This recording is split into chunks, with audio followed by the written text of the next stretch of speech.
Bonjour à tout le monde et bienvenue dans un nouvel épisode de podcast dédié au tricot sur ma chaîne Miglise Tricote.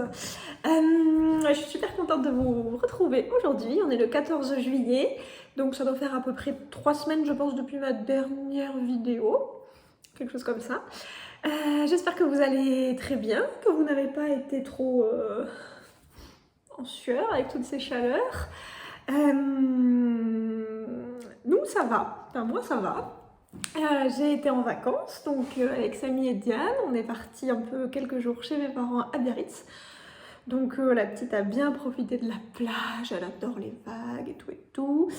Enfin les vagues, c'est peut-être beaucoup dire, hein, du haut de son année et demie. En fait, quand je dis vague, c'est un truc de à peu près cette hauteur. Mais ça la rend folle, elle adore, elle est vraiment trop contente quand il y a ça.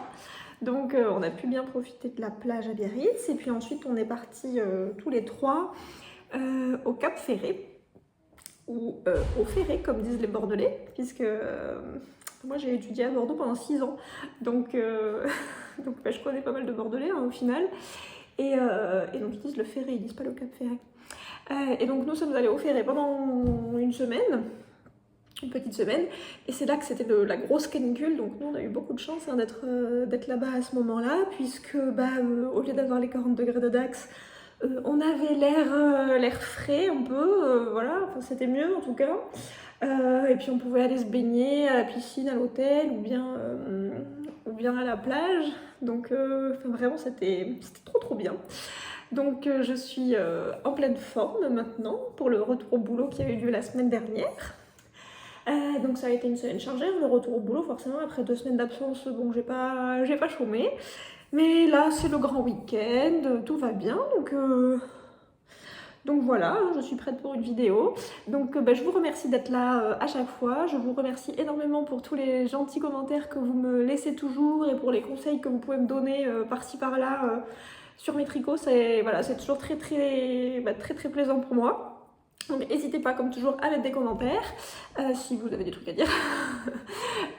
Et puis j'espère que vous passerez un bon moment. Pour ma part, j'ai mon petit café avec moi.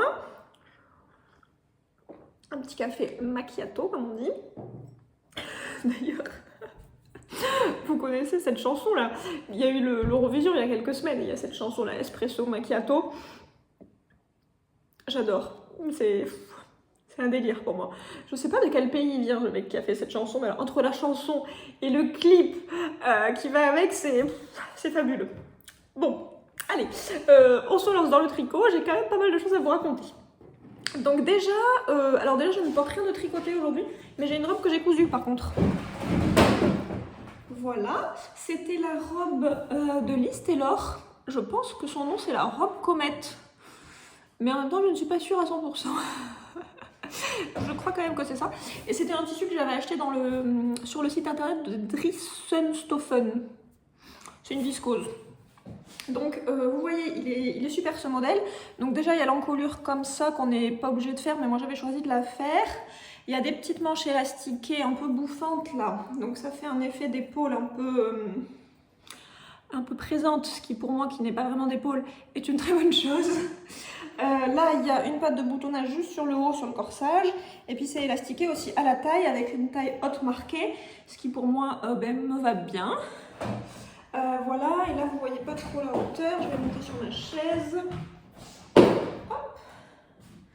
Voilà, vous voyez ça va au-dessus du genou. Merci pour cette petite robe que j'aime beaucoup. Et en plus, j'avais trouvé que le patron était vraiment ultra clair. Genre les explications et tout, c'était fabuleux. J'ai beaucoup aimé. Ça fait un moment que je l'ai faite déjà. Mais dans mon souvenir, vraiment, j'avais adoré le patron. J'avais trouvé que c'était très bien fait. Voilà. J'ai jamais tricoté de modèle de chez Liz Taylor. Pour l'instant, il n'y en a pas qui m'inspirent. Mais elle a dit il y a quelque temps qu'il prévoyait pour l'automne ou pour l'hiver, je ne sais pas, un patron de robe en fingering. Donc je suis ça avec attention parce que j'aimerais bien faire tricoter une robe. Bref. Allez, c'est parti. Donc, ouvrage terminé. Qu'est-ce que j'ai terminé, me direz-vous? Eh bien, j'ai terminé déjà le gilet praline de Loli Lafay. que j'avais je pense déjà commencé la dernière fois et que je tricotais en bleu marine. Donc le voici terminé, j'ai pas pris de cintre donc vous allez rien voir, donc je vais le passer. Hop là, ça va, aujourd'hui il fait un petit peu moins chaud. D'après le thermomètre là-bas il fait 25 degrés dehors et 25,7 degrés dedans. Donc il va falloir que j'aère. Donc le gilet praline, voilà. Donc c'est un gilet qui en fait a comme point intéressant notamment cette petite dentelle sur le bas là, vous voyez. Hop. Donc c'est un gilet qui est prévu court et que j'ai moi aussi fait court comme le prévoyait le modèle. Alors je ne lui ai pas encore acheté de bouton mais je n'y manquerai pas parce que ce sera quand même sympa de pouvoir l'accrocher. Donc il a une petite encolure en V, comme vous pouvez le deviner, même si je n'ai pas de bouton pour bien vous montrer, mais je pense que ça se voit tout de même. Donc une encolure en V. L'emmanchure là, comme vous pouvez le voir, c'est un raglan. Et la finition tout le long là, elle est très jolie. Alors c'est pas vraiment du jersey double, hein, parce qu'il y a des petites côtes et ensuite il y a comme un espèce d'high-cord là. Mais ça fait une finition qui est très propre et très jolie je trouve. J'aime énormément. Elle a la même finition sur un autre gilet que j'avais fait, qui est un gilet en DK. Comment il s'appelle ce gilet là? Je sais pas, Crumble peut-être. Enfin, il y a la même finition en tout cas sur le bord là, que je trouve vraiment très très jolie. Donc ce gilet il se tricote de haut en bas. Voilà, avec les augmentations raglan de façon assez classique. Et la bande de boutonnage là elle est tricotée tout au fur et à mesure. Par contre, elle ne nous fait pas tricoter en même temps les boutonnières. Elle leur recommande de faire des boutonnières après coup. Donc je ne les ai pas encore placées, mes boutonnières après coup, parce que j'attends de voir un peu mes boutons. Je sais pas ce que je trouve qui me plaît comme bouton, mais j'ai pas du tout cherché encore. Voilà. Ensuite, donc c'est tout en jersey, hormis cet endroit que je vous ai montré avec la dentelle. Donc c'est une dentelle très simple, hein, est-ce que j'arrive à vous la montrer bien? Hop! Ouais, on la voit pas mal là. Donc c'est une dentelle très simple qui se fait sur pas beaucoup de rangs. Il y a des jetés, il y a des mailles ensemble. Je sais plus, peut-être qu'au milieu, une fois, il y a une diminution double centrée. Je sais plus trop. Bon, en tout cas, c'était très très facile. Hein. Cette dentelle, c'est vraiment de la dentelle pour les débutants de la dentelle. Aucune difficulté. Voilà. Et puis donc, ce sont des manches qui sont quand même relativement fitées. Donc ça va pour la mi-saison quand on n'a pas de t-shirt à manches longues, hein. En ce qui me concerne, je trouve que sinon c'est pas très pratique. Et ensuite, les finitions en bas sont en côte 1-1, donc des côtes simples. Voilà, j'ai fait un rabat à l'aiguille à l'italienne pour le bas du corps. Et je ne l'ai pas fait pour les manches parce que j'ai terminé mes manches quand on était en vacances et que j'avais oublié de prendre une aiguille. Donc j'ai fait une finition, enfin un rabat normal quoi, voilà. Voilà pour ça. Donc les modèles de Loli Lafay, ils sont toujours super clairs, hein, je trouve. Franchement, il n'y a pas de... On se pose pas de... Enfin, moi, en tout cas, je me pose pas de questions. Elle a une façon d'expliquer qui me convient totalement et que je trouve vraiment super claire, quoi. Donc bon, voilà. Je peux que vous recommander les modèles. J'en ai fait pas mal, hein, des modèles de Loli Lafay à force. Et vraiment, je les trouve toujours très clairs. Et en plus, j'aime vraiment les ouvrages finis qui sont toujours quand même féminins, élégants. Voilà, ça me plaît beaucoup. Donc ça, c'était pour le modèle en lui-même. Et alors ensuite, j'ai tricoté ça avec ceci. Il me reste un petit peu. Je pense, si je vous dis pas de bêtises, que j'avais 5 pelotes au début. Et donc, il me reste un peu. Donc, c'est de la Gepard My Fine Wool. Donc 100% mérino extra fine. Je ne sais pas si elle est super wash, peut-être pas, ce serait précisé je suppose. Le coloris c'est 778 et donc il y a 233 mètres pour 50 grammes. Donc c'est une fingering un tout petit peu fine. Bon. En la tricotant en fait elle n'est pas particulièrement fine, hein. Je trouve au contraire qu'elle est plutôt gonflante. Elle est très agréable à tricoter, elle se dédouble pas. Ouais, un fil que j'aime beaucoup. On n'est pas à l'abri que j'en reprenne dans un autre coloris dans le futur, hein. Très bien. Donc ça comme couleur, enfin ça comme fil, je l'enlève parce qu'il fait chaud quand même. Et j'ai tricoté pour ma part la taille 3, 102 cm. Alors si j'avais suivi les recommandations du patron, j'aurais fait une taille plus petite parce qu'elle recommande vraiment très peu d'aisance, je ne sais plus combien. Mais enfin, en tout cas, c'est prévu pour être un gilet vraiment très serré, quoi. Et je n'avais pas envie d'avoir un gilet aussi serré, donc j'ai préféré faire la taille 3 plutôt que la taille 2 pour avoir un petit peu d'aisance, puisque la taille 3 c'est censé faire 102 cm. Sachant que mon tour de poitrine de base c'est 90 cm, même si actuellement c'est un peu plus, mais bon, bref, ça reviendra à la normale. Donc voilà, j'ai fait la taille 3 102 cm. Sachant que d'après mes notes, l'échantillon c'est 24 mailles et j'ai fait ça en 3,25 comme aiguille. 3 pour les côtes. Mais je sais pas en fait si j'ai vraiment fait 3 pour les côtes ou si c'est pareil, j'avais pas mes aiguilles droits quand j'étais en vacances et du coup j'ai fait peut-être en bas, en tout cas ici, c'est à peu près sûr que c'est en 3,25. Et sur le bas du corps, franchement je pense que c'est en 3,25 aussi. Je crois pas que j'ai changé la taille d'aiguille comme c'était préconisé parce que j'avais pas les aiguilles. Bon, je trouve pas que ce soit gênant. Je trouve pas que ce soit gênant. Donc voilà, écoutez, j'aime beaucoup ce gilet. Je pense que je le porterai avec plaisir. Là, bien sûr, pour l'instant, je ne le porte pas du tout parce qu'il a fait bien trop chaud. Vous avez compris, je pense. Puisque on ne peut pas passer à côté de l'information selon laquelle ça a été la canicule quand même. Enfin, remarquez, je ne sais pas, ça c'est valable pour la France et la Belgique, je pense. Peut-être qu'au Canada, parce que je sais qu'il y a quelques Canadiennes qui me suivent. Je ne sais pas chez vous s'il a fait très chaud, mais je crois quand même qu'il y a eu des problèmes d'incendie. Je ne sais pas dans quelle partie du Canada, j'ai pas cherché à en savoir beaucoup plus, mais je sais quand même qu'il a dû faire chaud parce qu'il y a eu pas mal de problèmes d'incendie. Bon, bref, en tout cas, j'espère que vous n'avez pas brûlé du coup, si vous habitez au Canada, enfin que votre maison n'a pas brûlé, que vous allez bien, quoi. Voilà, voilà pour ça. Un instant, je m'essuie le nez parce que, à force de traîner avec un bébé à longueur de temps, en fait j'ai des virus tout le temps. Il y a des virus qui traînent autour de moi en permanence. Et donc voilà, figurez-vous que ma fille, il y a quelques temps déjà, hein, elle a eu le pied-main-bouche. Donc le pied-main-bouche, c'est une maladie des bébés où ils ont des boutons là partout, autour de la bouche, dans la bouche, sur les mains, sur les pieds, enfin un peu partout. Mais c'est un truc des enfants, hein, de façon classique.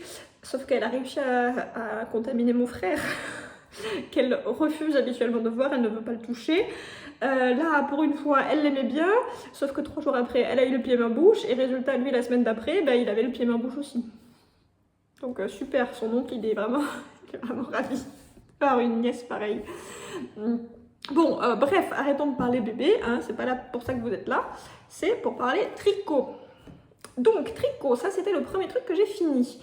Mais ce n'est pas le seul truc que j'ai fini, puisque j'ai aussi fini mes chaussettes vert fluo. Alors, je ne sais plus si... où j'en étais la dernière fois que je vous les ai montrées, mais bon voilà, en tout cas elles sont finies. Donc j'en ai 2 comme vous pouvez le constater. Ce sont les chaussettes, alors attendez parce que c'est dur à dire, les chaussettes Swokatu de Catherine Birkenwasser. Je l'écrirai en bas comme tous les noms des modèles en fait, à chaque fois c'est écrit sur le bas de l'écran bien sûr. Je vous renvoie pas vers mon Ravelry parce que il n'est pas à jour, mais ce sera écrit là en tout cas, le nom du modèle, voilà. Et donc ça, c'était dans le livre 52 Weeks of Socks que j'ai en ma possession, et dans lequel il y a plein de modèles chouettes, mais je n'en avais tricoté aucun jusque-là. Donc ça y est, c'est réparé, j'ai fait mon premier modèle du 52 Weeks of Socks. Donc, ces chaussettes-là, moi je les ai tricotées avec cette laine. J'ai un petit reste. C'est le coloris boréal de...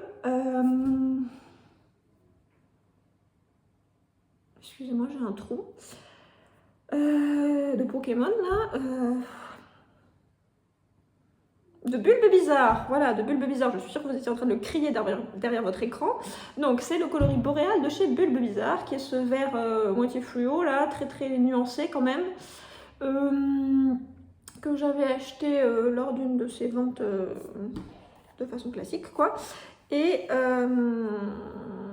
donc je ne savais pas bien quoi faire en fait a posteriori parce que je me suis rendu compte qu'il était extrêmement fluo. Alors cela dit, vous vous rendrez compte avec stupeur que le mec est quand même devenu nettement moins fluo, puisque j'ai eu la brillante idée de les bloquer hier et de les mettre à sécher dehors. Et ben ça a déteint. vous voyez, hein, je pense que c'est assez net à la caméra. Là, c'est vert normal, et là, eh ben, c'est vert d'étain. Voilà, donc bah écoutez, je pense que c'est le cas sur les 2 chaussettes. Hein. Ouais, celle-là, ça choque peut-être un peu moins. Mais bon, je sais pas trop, je sais pas. Alors, c'est arrivé qu'avec ça, hein, de d'étain. Celui-là, il était au soleil aussi, il a pas d'étain. J'ai une autre chaussette qui était au soleil aussi, elle a pas d'étain. Mais lui, écoutez, il a pas kiffé, il a pas kiffé son voyage au soleil. Hein. Voilà, c'est comme ça, c'est ma faute. Ils le disent en plus, hein, qu'il faut faire gaffe avec le soleil, donc bon, c'est ma faute. C'est pas grave, c'est des chaussettes. C'est pas un drame. Honnêtement, c'est pas un drame. C'est pas comme si j'avais eu le devant de mon gilet bleu pâle et l'arrière de mon gilet bleu foncé. Là, j'aurais été mais archi verte. Pour des chaussettes que de toute façon, je ne mettrai que chez moi. Ce n'est pas grave. Donc, ces petites chaussettes. Déjà, j'ai fait la taille. Alors, il y avait 2 tailles qui étaient proposées dans le patron. Moi, j'ai fait la taille plus petite qui correspond à 17,5 cm de tour de pied. Je ne sais pas du tout vous dire quel est mon tour de pied parce que je ne l'ai pas mesuré. J'ai l'habitude de faire des chaussettes de 64 mailles.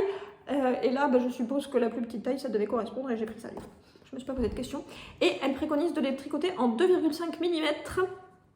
Et non pas en 2,25 comme j'ai l'habitude, mais ça ne m'a pas choqué puisqu'il y a toutes ces mailles croisées. Et donc j'ai bien fait en 2,5 comme proposé. Ah, attendez, je vais vous montrer l'autre parce que quand même, ça me saoule de voir cette décoloration de partout. Là, ça choque quand même un peu moins, donc voilà, ça me conviendra mieux. Donc on monte ça par la pointe et on fait un Judy's Magic Caston. C'était ma première expérience avec le Judy's Magic Caston. Donc la première, je l'ai ratée. Vous voyez, il y a comme une rang de maille en vert là au milieu parce que j'ai fait n'importe quoi. La deuxième, par contre, je l'ai réussi. Voilà, il n'y a pas de rang de maille en vert, donc c'est très bien.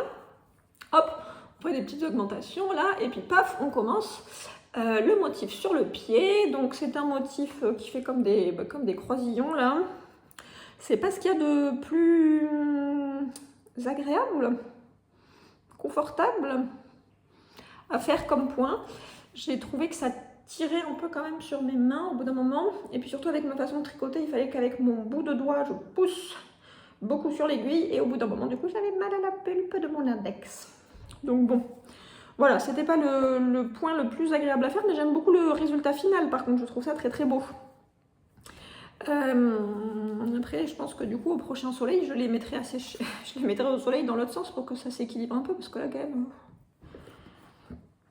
Bon, je sais pas.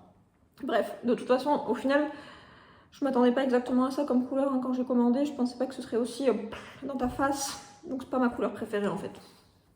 Mais bon, je suis très contente de ces chaussettes, quand même. Alors, voyons. Je vais essayer de les passer. Donc oui, pardon, je me suis déconcentrée du coup, mais on commence par la pointe, machin. Ensuite, on fait un talon renforcé.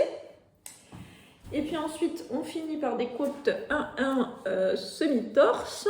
Et on nous fait faire un rabat qui s'appelle le Jenny's Surprisingly Stretchy Bind Off.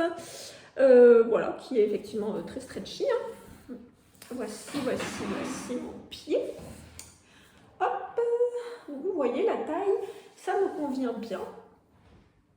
Enfin, vous voyez peut-être pas d'ailleurs, mais bon, en tout cas la taille ça me convient bien. Je n'ai pas trop d'aisance, c'est pas trop serré non plus, donc c'est très bien. Le seul problème, bah, c'est que ça a des teintes quoi.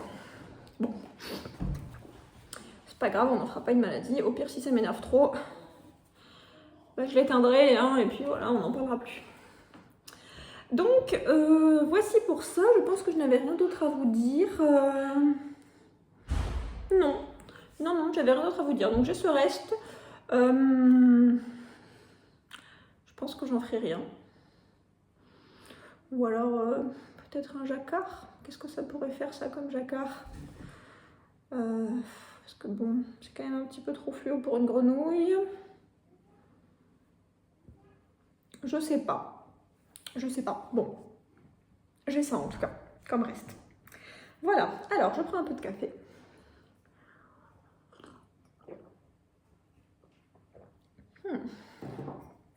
Parfait. Et donc, voilà tout ce que j'ai terminé. Et j'ai quand même des ouvrages en cours à vous montrer. J'en ai 2. Donc, déjà, je vous ai dit que j'avais une autre chaussette, donc je vais vous montrer.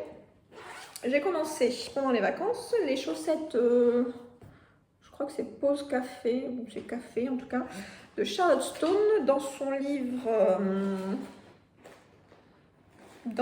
Chaussettes pop à tricoter, et également vendu à l'unité, je pense, sur son Ravelry. Donc j'en ai fait une en entier et je n'ai pas du tout commencé la seconde. Donc voilà la chaussette en question. Je suis contente, c'est beau. Elle a séché au soleil aussi, mais vous voyez, il n'y a pas de décoloration. La lumière n'est pas extraordinaire aujourd'hui d'ailleurs, mais il fait un peu grisouille en fait. Bon. Donc ces chaussettes là, alors déjà les coloris, qu'est-ce que c'est ça? C'est du Tricot et Stitch, c'est macaron. Donc c'est rose, nuancé, un peu fluo, c'est magnifique. J'aime énormément le travail de Tricot et Stitch, de toute façon il est somptueux. Donc ça c'est magnifique. Et ensuite le marron, et bien le marron c'est un marron tout ce qu'il y a de plus banal, absolument pas nuancé. Voilà, et c'est de la Durable Socks. 75% laine superwash, 25% polyamide, 210 mètres pour 50 grammes, ça vient de Turquie semble-t-il. Et la couleur est le numéro 405 apparemment. Voilà, donc ça c'est vraiment la bonne couleur du café. Enfin, je peux pas vous montrer par rapport à mon café à moi puisque c'est un café au lait, mais bon, vous avez compris l'idée. Ah tiens, Mimi et Diane sont revenus à l'intérieur. Coucou! Elle me fait coucou depuis la porte vitrée que j'ai fermée. Donc cette chaussette, on la commence par les côtes. Donc on fait ou j'ai fait en tout cas un German Twisted Custom pour que ce soit bien élastique. Et ensuite on fait des côtes 1-1 pendant quelques rangs là. Ensuite un petit peu de jersey en droit. On passe aux aiguilles 2,5. Pardon, donc ça c'était en 2,25. Hein. Ensuite on passe aux aiguilles 2,5 pour faire le jacquard. Et je pense qu'on augmente un peu d'ailleurs de taille, enfin de nombre de mailles en même temps qu'on commence le jacquard. Je crois. Voilà, donc dans le patron initialement il est prévu de faire une coloris contrastant là, sauf que une fois de plus c'était en vacances et le seul autre coloris que j'avais c'était ça. Donc c'était non, hein, ça allait faire vraiment trop affreux d'avoir tout ce beau monde en même temps. Donc je n'ai pas mis de troisième coloris et ça sera très bien comme ça. Donc vous voyez le jacquard il est assez facile. Hein. Excusez-moi, il y a Diane qui a collé sa bouche et son nez contre la vitre. Ça lui faisait une tête absolument pas charmante. Qu'est-ce que je disais déjà? Oui, donc le jacquard, bon, c'est des tasses à café qui fument là. Voilà. Ensuite, normalement dans le patron, elle recommande de faire un talon renforcé à gousset. Sauf que vu que j'étais déjà en train d'en faire dans ces chaussettes là, eh bien, j'ai pas fait ça. J'ai fait un Fish Lips Kiss Heel que j'ai quand même fait en coloris contrastant. Je ne sais plus si c'est ce qu'elle préconisait, mais enfin bon, moi c'est ce que j'ai fait en tout cas. Voilà, et puis ensuite le pied il est en jersey en droit, tout ce qu'il y a de plus banal, avec une pointe à bande en diminution là de part et d'autre, et un petit grafting tout au bout du pied. Donc voilà, je dirais que c'est un jacquard qui n'est pas extrêmement compliqué, parce qu'il n'y a pas quand même des flottes immenses, hein. Ça c'est mon envers. Les flottes les plus longs, je sais pas, c'est peut-être là, ce marron foncé ici. Bon, je sais pas, c'était pas très compliqué. Honnêtement, j'ai pas trouvé que c'était un jacquard difficile. Je commence à en avoir fait pas mal, remarquer des jacquards, mais bon voilà. Donc vous voyez, ça reste bien élastique hein, quand même mon truc. Et puis en plus, il s'est bien lissé le point, puisque comme je vous l'ai dit, je l'ai déjà lavé celle-là et fait sécher. Et voilà, c'est bien lisse.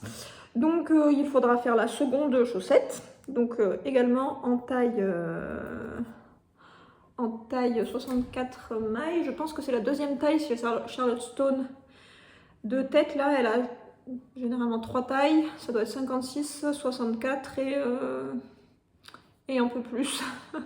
Moi je fais toujours 64 mailles. Donc voilà, écoutez, que vous dire, j'aime bien cette laine là de chez Tricot et Stitch. La couleur est chouette pour des chaussettes. Hein. j'irai pas me faire un bonnet avec, mais bon, pour des chaussettes, c'est très bien pour moi. Bah, c'est-à-dire que ce rose là à côté de ma tronche, bon, voilà, c'est pas extraordinaire. Ah oui, alors, je me suis pas maquillée avant de venir vous voir, donc j'espère que vous n'aurez pas trop peur de ma tronche. Hein.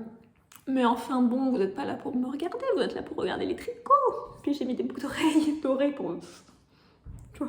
pour faire en sorte d'avoir l'air bien. Ouais, parce que là, en fait, vu qu'on est jour férié et que j'ai bien l'intention d'aller dans la piscine, j'avais pas du tout envie de me mettre du fond de teint. Hein. Bon, bref, donc oui, voilà pour ce rose très très beau. Et ce marron, c'est un marron, somme toute, assez banal. Donc pas grand chose à dire à son sujet. Voilà, je range ça. Oula, attendez, il y a plein de marqueurs perdus au fond du sac là. Qu'est-ce que c'est tous ces marqueurs? Ah oui, je vous ai pas dit au fait, ce petit sac à projet là, c'est le sac au crochet de Atelier Émilie que j'avais crocheté. C'est pratique pour mettre des chaussettes dedans. Alors attendez, il faut que je range mes marqueurs parce que j'ai des marqueurs qui traînent de partout. Alors je dois dire que moi, en termes de marqueurs, finalement, ce que je préfère quand même, c'est les petits marqueurs ronds comme ça, sans breloque. Ou alors avec une petite breloque comme ça, à la rigueur, ça va. Mais en fait, quand il y a des grosses breloques, ça me gêne. Et en plus, je trouve que les grosses breloques, elles ont une odeur que je n'aime pas. Genre, je sais pas, ça doit être du laiton ou je sais pas trop quoi qui doit s'oxyder. Cette odeur là, ça me dégoûte. Ça sent sur mes doigts et tout après. Ah non, j'aime pas. Donc voilà, bref, tout ça pour dire que les petits trucs ronds comme ça, je trouve que c'est ce qu'il y a de plus pratique pour passer d'une aiguille à l'autre en fait, parce que sinon ça se mélange là. Oh là là. Oh, non.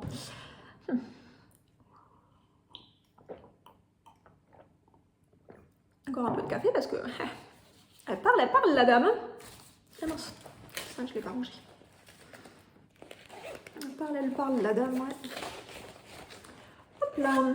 Ok, donc ça c'était pour mon ouvrage en cours. Et j'ai donc un deuxième ouvrage en cours qui est dans ce sac-là. Donc ce sac-là, c'était un petit sac que j'avais reçu dans le calendrier de l'Avent week-end de chez Une Louve dans les Bois l'année dernière. Vous voyez, c'est un cerf avec écrit Merry Christmas dessus. Voilà. Non pas que ce soit la période de l'hiver, mais en fait je n'ai pas vraiment de sac à projet, j'ai essentiellement des tote bags. Et là j'avais envie d'un truc que je pouvais fermer, donc j'ai pris ça. Bon bref, donc qu'est-ce que c'est que ce truc-là que je vais vous sortir? Celui-là vous ne l'avez jamais vu. Donc j'ai commencé le Cumulus Tea col en V de Petite Knit. J'ai pas mal avancé parce que là j'en suis ici. Alors j'ai mis sur un câble un peu plus grand avant de venir vous voir pour pouvoir vous montrer de façon décente. Donc j'espère que vous allez pouvoir voir un peu. Ouais quand même. Alors attendez, voilà, je vais le placer sur moi, ce sera plus simple. Hop, voilà. Donc en fait, pas que je perde les mailles. J'en suis là. Au prochain rang, ou bientôt en tout cas, je sais plus trop, mais je vais rejoindre le col V. Et je pense que je vais rejoindre aussi sous les emmanchures. Donc le Cumulus Tea, alors moi c'est la première fois que je tricote un truc de la gamme Cumulus de chez Petite Knit, donc je sais pas trop vous dire. Pour l'instant en tout cas c'est tout en aller-retour. Je pense que quand on fait la version col rond, bien sûr on doit rejoindre beaucoup plus vite en rond. Donc là en l'occurrence vu que c'est du jersey en droit, avec le col V je fais que des rangs en aller-retour, donc ça commence à bien faire. Enfin, ça commence à bien faire. Bon, j'aimerais bien passer en rond pour pas avoir trop besoin de regarder mes doigts, quoi. Mais c'est pour très bientôt. Donc ça se commence par en haut. Voilà, on fait un montage assez classique. C'est un raglan également assez classique à une maille. Voilà, et donc ensuite, on augmente tous les deux rangs au niveau du raglan. Et au niveau du V, on augmente un peu moins souvent pour faire cette encolure quand même relativement profonde. Alors, j'ai juste un petit souci. Je sais pas si vous arriverez à voir là. Mais bon, en gros, ici en haut, là, ça fait un espèce de décroché à cet endroit-là. Donc j'espère que quand je relèverai les mailles à la fin pour faire mon high-cord, j'arriverai à bien le rattraper pour pas que ça fasse cette espèce de décroché vilain là sur le début du col V. On verra. Donc là, c'est pareil, j'ai des petits marqueurs ronds comme ça au niveau des raglans. Puis ouais, vraiment, je crois que là, c'est la... Il doit me rester une augmentation au raglan, je pense, et après je vais rejoindre. Donc très bientôt, ce sera en jersey en drap en rond sans se poser de questions. Que vous dire à ce sujet-là? Alors déjà, cette laine-là, c'est de la... attendez, j'ai une pelote. Voilà. C'est de la Knitting for Olive 100% Merino, coloris sand, donc sable. Alors attendez, là de près, merde. De près c'est pas très juste quand même. Ouais, je pense que la couleur elle est plutôt bonne. Ah voilà, là elle est plutôt bonne la couleur. Ouais. Donc c'est l'espèce de marron qui tire un peu sur le beige mais très très pâle quoi. Voilà, donc j'ai j'ai 4 pelotes en tout, donc là je suis sur la fin de la première pelote, et vous avez compris, je suis presque à la fin du raglan, donc j'aurai largement assez de fil. Hein. Donc bah, ça je l'avais déjà tricoté du coup cet été également, ou ce printemps, je ne sais plus, la Knitting for Olive Merino pour la première fois. C'est un fil qui est très bien, qui est fin, mais bon, c'est agréable, ça se dédouble pas trop au tricot, c'est voilà, c'est cool. J'aime beaucoup cette couleur, je trouve ça très bien. Donc je fais la taille S. La taille S, c'est 94 cm, sachant qu'elle recommande une aisance de 4 cm. Donc pour moi, ça tombait bien. Il y a pas mal de tailles hein, d'ailleurs dans ce modèle, je ne sais plus, mais il me semble que l'échantillon est assez large de taille. Et donc la taille S, l'échantillon c'est 28 mailles, et donc je le tricote en aiguille 3 mm. Voilà, voilà. Donc bah, j'ai pas grand chose à vous dire en fait, hein, c'est petite knit, c'est très clair. J'ai pas de soucis. Je sais qu'il y a des personnes qui aiment pas les trucs de petite knit. Moi j'en ai tricoté plusieurs fois et j'ai pas de soucis de compréhension. Ça me va bien. Je crois qu'il est disponible en français le patron. Moi je le tricote en anglais parce que en fait autant quand c'est une créatrice française, je tricote le modèle en français, mais quand c'est une traduction, je préfère le faire en anglais. Voilà, je préfère parce que finalement c'est quand même assez facile à suivre en anglais à mes yeux. Une fois qu'on a l'habitude, c'est presque plus simple, je trouve, que ça. Donc bon, voilà, voilà. Et puis, bon, c'est la gamme Cumulus, quoi. C'est des trucs assez basiques, mais je serais très contente de pouvoir porter ça sous mes petits pulls et mes petits gilets, là, à l'automne-hiver. Peut-être. On verra. Voilà, c'est pas mal dans la couleur et tout. J'aime bien, je pense que ça m'ira bien. Je suis contente de ça. Bon voilà, je vous en parle pas plus hein, de ce truc là, il n'y a rien à dire de... C'est emmêlé. Bon, il n'y a rien d'autre à en dire, donc je vais le ranger dans mon petit sac. Donc ça c'est les deux seuls ouvrages que j'ai en cours actuellement. Je suis pas du genre à avoir 36 000 ouvrages en cours. Mais donc je vais vous parler quand même vite fait de ce que je ferai après. Donc, je ne sais pas si vous étiez déjà là, mais il y a quelques temps de ça, j'avais fait une vidéo sur ce que j'envisageais de tricoter pour le printemps-été. Donc dans cette liste-là, j'ai quand même pas mal avancé, mais quand j'aurai fini mes deux ouvrages en cours, il me restera encore à faire le gilet amandier de Loli Lafay, que je prévois de faire en écru. Il me restera à faire le châle Mara de Audrey Borrego, que je prévois de faire dans une laine de chez Une Louve dans les Bois. Et il me restera à faire le 9 PM Tank de Tiffany Tie, que je prévois de faire en guéparde. Alors en fait, quand j'ai commencé le Cumulus Tee, à la base je m'étais dit que j'allais commencer plutôt le 9 PM Tank, parce que je voulais faire du jersey en droit en rond. Mais le truc c'est que j'ai acheté le patron, je l'ai téléchargé machin, et en fait on nous renvoie vers un calculateur dans lequel il faut rentrer des mesures de ici, là, de sus-poitrine et de tour de poitrine. Ensuite il faut, enfin sur le calculateur il faut remplir ça pour avoir des nombres de mailles et tout à faire. Avec mon portable, ça ne fonctionnait pas, donc je pense qu'il va falloir que j'essaye de le faire depuis un ordinateur. Et donc en plus comme je vous disais, j'ai actuellement mes mensurations qui font un peu n'importe quoi, qui sont pas normales quoi. Et donc finalement je ne sais pas trop si je vais vraiment pouvoir le faire cet été ou pas. S'il faudra plutôt que j'attende l'année prochaine pour avoir mes mensurations un peu plus classiques quoi. Je ne sais pas. Donc bon, ça je vais voir du coup ce que je peux faire ou pas.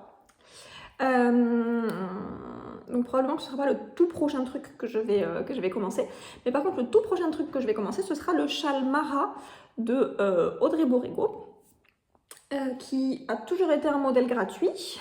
Ouais, toujours été un modèle gratuit. Et qu'il est devenu comme tous les autres dorénavant, mais lui, il a toujours été gratuit.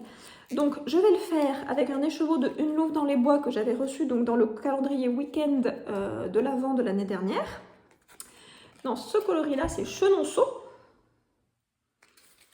Et, tada! La couleur, elle est plutôt pas mal là. C'est un espèce d'orange brûlé, nuancé, avec des petits speckles un peu bleus.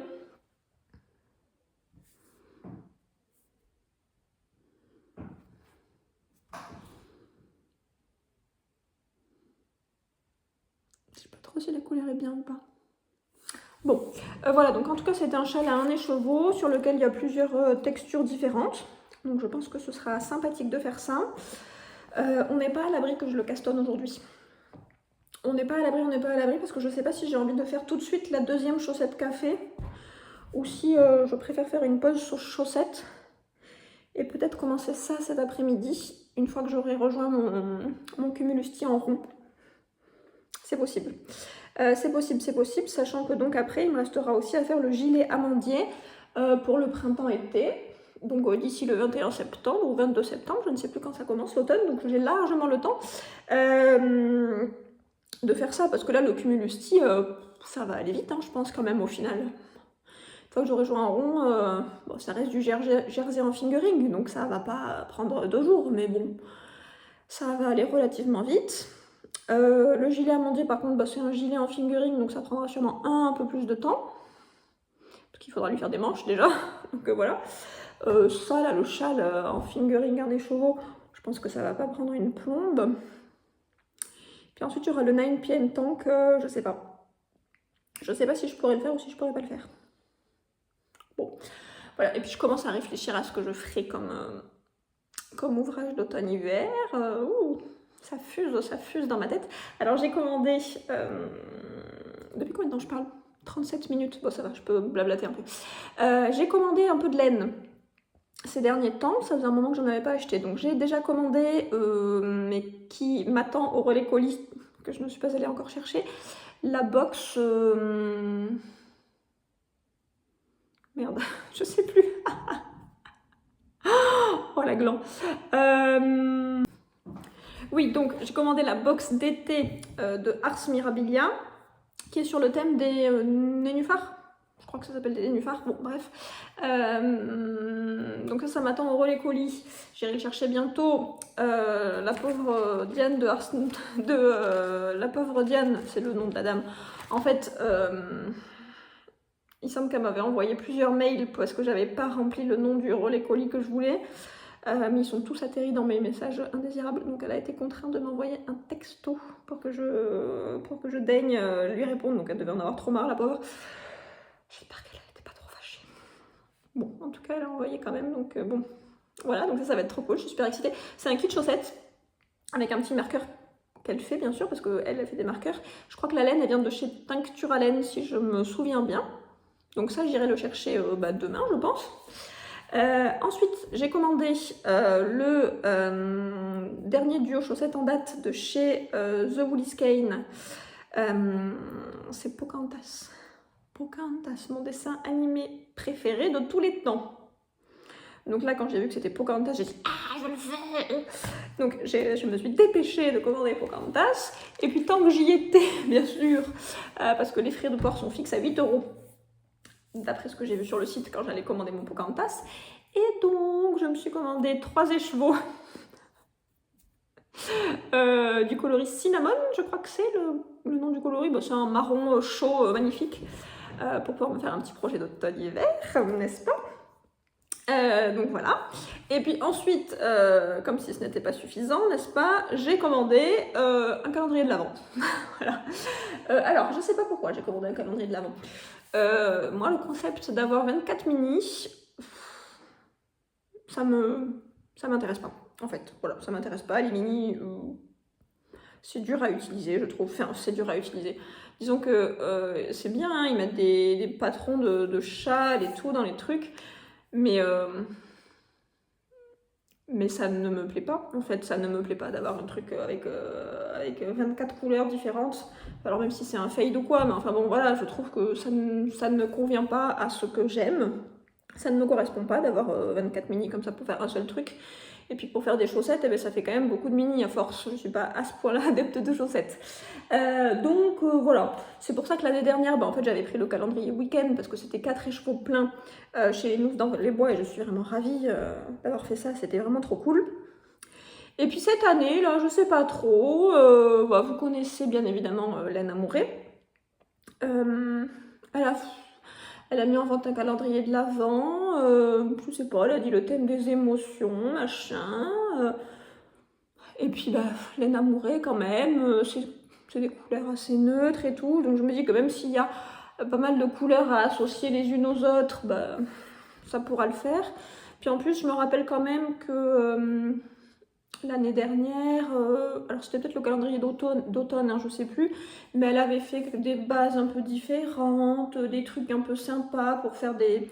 Donc ça m'a inspiré de faire ça, donc je me suis commandé ça, que je recevrai je ne sais pas trop quand, en novembre je suppose, donc il y a un peu le temps de voir venir. Mais ça ce sera pour l'hiver, quoi, pour janvier, décembre-janvier. Donc voilà, hein. Donc ça c'est ce que j'ai acheté récemment. Après bien sûr je rachèterai encore un peu de laine ultérieurement quand je serai vraiment fixée sur ce que je veux faire pour l'automne-hiver, mais bon, là on a largement le temps d'y penser. Mais je suis toute contente de ce que je fais en ce moment, voilà, ça me réjouit. Bon, allez, c'est pas tout, mais je vais vous laisser. J'espère que vous avez passé un bon moment, j'espère que vous passerez du bon temps d'ici la prochaine fois qu'on se voit. Quand est-ce qu'on va se revoir? Peut-être en août ou bien peut-être seulement à la rentrée en septembre, je sais pas, on verra en fonction du temps que j'ai aussi devant moi, parce que après, courant août, il va y avoir les fêtes de Dax, il va y avoir mes beaux-parents qui vont venir nous rendre visite, donc je ne sais pas trop si j'aurai l'occasion de faire une vidéo ou si ça attendra septembre, d'autant plus que s'il recommence à faire très chaud, peut-être que je tricoterai pas beaucoup, donc on verra bien. En tout cas, je vous souhaite de passer un bon tricot, un bon moment, un bon été, bonnes vacances si vous allez en vacances, enfin bon, tout le meilleur d'ici qu'on se revoit. Et voilà, je vous embrasse. À bientôt.